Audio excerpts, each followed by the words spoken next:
Hey guys, Joshua Peterson here, Peterson Electric. Talk to you today about power going out to a separate structure on a single phase. It's actually just a detached garage. They may want to do an ADU later and turn it into a little ADU, but they got to consider gas and water, septic, so I don't know if they really can. It could be just an office, but it's basically just a two-car garage, pretty good size one. But power went out in 12/16/2025, last month in December. We looked at it. It looked like it had been issues for a while. Anytime you're going to direct bury a wire, especially here on Devil's Backbone, not wise. For my SEO guy, I want this video just to be named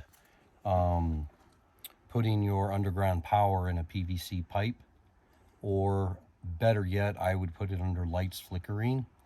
Lights flickering is always one of those interesting things.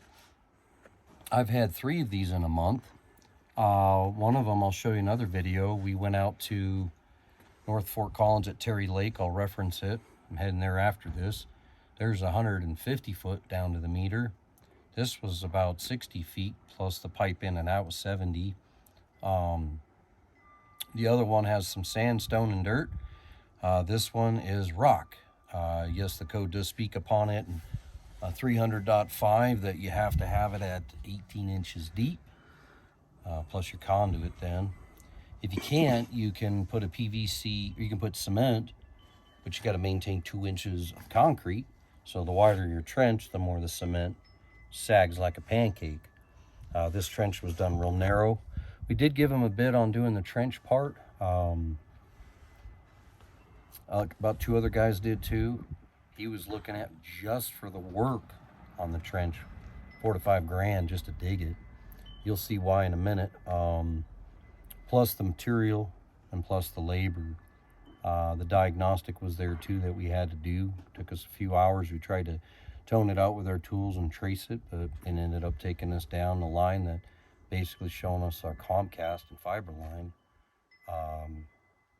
We thought it might have been going up the driveway, but either way around it, the wire was toast.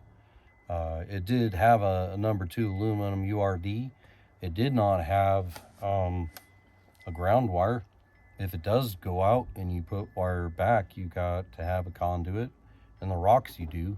And then you have to have 4 wires. Then you have to have a disconnect on the outside of that structure, unless it's like maybe a chicken shed or a small shed. Sometimes it's good to do a disconnect anyways, but you do have to have a surge protector. Keep that in mind depending on the size. So chicken shed and a shed, you don't normally have to have a surge protector, but if it's a separate meter like this is unusual to have 2 meters to one property. It is REA, and it is the Devil's Backbone in Loveland.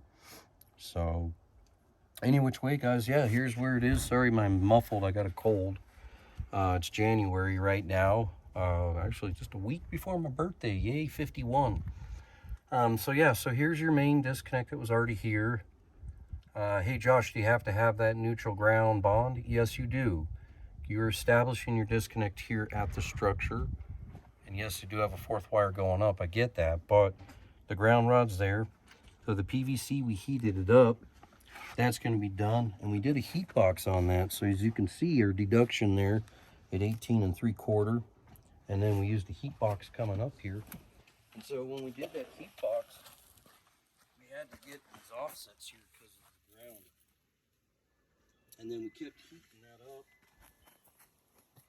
At some point, you can use a 4-foot and a 2-foot heat box, and that'll keep heating. Now your direct bury tape has to be 6 inches above ground. So they're going to bury this. Whether they do it, it's up to them, but so this has to offset a lot more here. It's almost a 30 degree.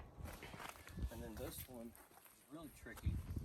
We had to heat that conduit and have not quite a 90. He's getting there. We're like a sweeping 70. And then this a 90 here.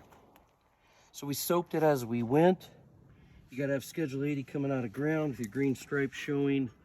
strap both sides. One side has a riser conduit. This side has a slip sleeve conduit. And then glue it all, stick it in. And then we soaked it as we went. And then we shoved in our fish tape. Now, the trickiest side about getting up the side of that hill is not getting dirt in your pipe, because we had to reverse come up. So you can stick a rag in that to keep the dirt out, or get a screwdriver. But then we built it this way, and so when we hit that 90 right here, show them, Grayson. When we hit that, like a sweeping 70, we kind of heated that one, then cut that off, and then heated that one up, and then kept soaping it. And so when we pulled it, it was kind of like doing a slide at Waterworld. Anyway, so up here, this is gonna look like, this is a newer Excel, my bad. It's Excel pedestal. Normally Excel puts the meter on the house, but in this situation it was separate. But this actually has two wires coming off that feed through, that come up. So you can actually add a couple breakers here. It is on his property, but that down there, as you can see, the whole structure shown, Grayson. You know, it's big enough to create an office slash garage, but again, without propane, water, gas, and properly insulation, you really can't turn it into an ADU. Even if you have an injector pump. I mean, some people do a compost toilet for $2,000, but I don't know. I suppose there's those hippies out there that Airbnb that want to go do that stuff, but you still got to get water, and you got to have heat. So, but in Larimer County, I tell you this much, in Fort Collins especially, they love to pay people to sit online that went to college and look for people that are renting a room space or a trailer or a shed or basically some tent or even the new little tiny home.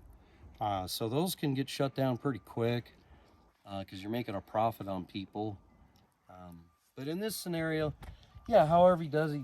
You know, you got to make sure it's insulated. It does have a heat on the top. You can see a pellet stove. That's a great way to heat them too. But yeah, in a nutshell, this classifies as a separate structure, just a garage. We could do a garage office space. Now, when I ran the wire, you know, the code talks about running a number 2, but there is a certain column that you have to look at, and you can Google that if you want. But basically, the wire that they put in got overheated. I'll show you that real quick.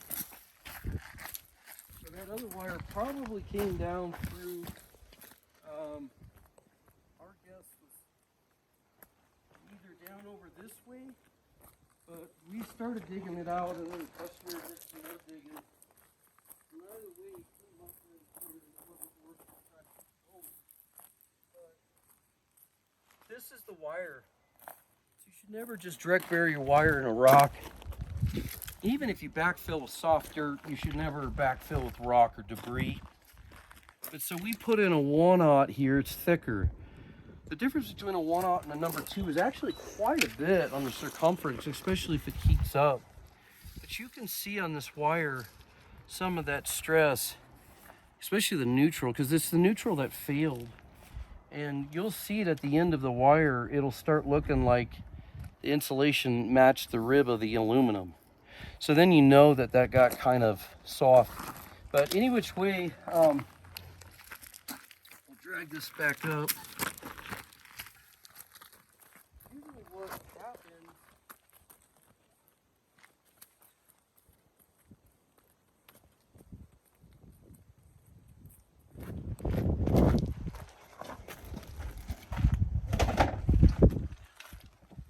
when that wire gets nicked underground, it could do the hots, but the neutral's smaller and it pierces. Usually heats up so bad the insulation splits, water gets in, and then the whole dirt is soiled with a white powder. But funny enough, it'll literally have enough conductivity to do something, but lights flickering in this case is this. So other lights flickering I had the other night last week, love those late at night. The breaker wasn't tightened on the bus bar from the manufacturer.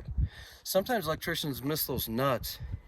So either way around it, guys, you could have just a dimmer and a light bulb not talking correctly. But never assume that lights flickering is a big deal. Don't trust Google. All right, guys, thanks for joining.